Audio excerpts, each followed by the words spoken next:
recibir un abrazo tuyo en este día tan especial para mí. Sé que tú estás aquí y tu sentido del humor es un ganador. Aprendí de ti, de vivir la vida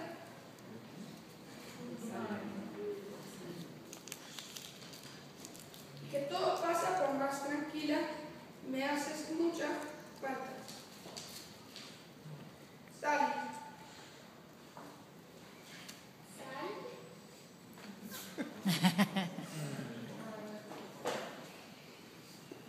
Sally, he aprendido de ti de no parar de luchar y de preocuparme de los demás. Las ganas de vivir son un ejemplo para todos, de valorar cada minuto que Hashem nos da,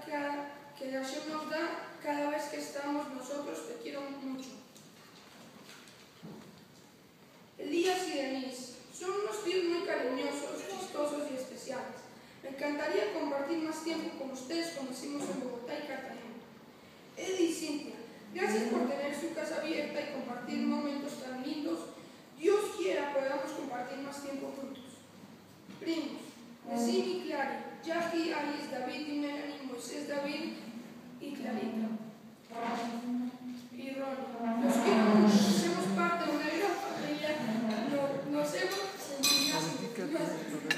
hemos podido estar tanto tiempo juntos, pero cuando estamos la pasamos inolvidable.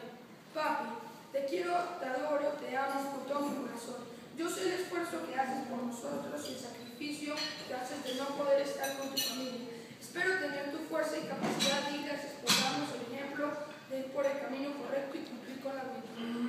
Mami, te quiero y te adoro. Aunque no pudieras estar en este momento tan especial para mí, te estoy agradeciendo por empujarme e volverme una persona de 13 años que me convirtió para llegar a este día en mi mismo.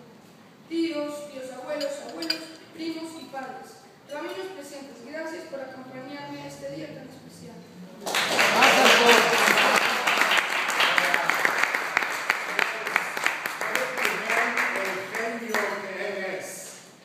Aquí está el discurso.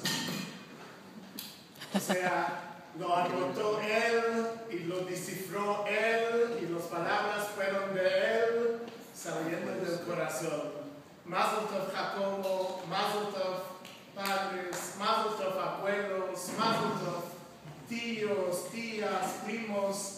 Ustedes son multimillonarios en hijos que la ignoren y que sean multimillonarios en najas. Amén. ¿Qué se trata, Jorge? Para que Jorge no tenga que viajar tanto. Más. No, que siga viajando. Amén.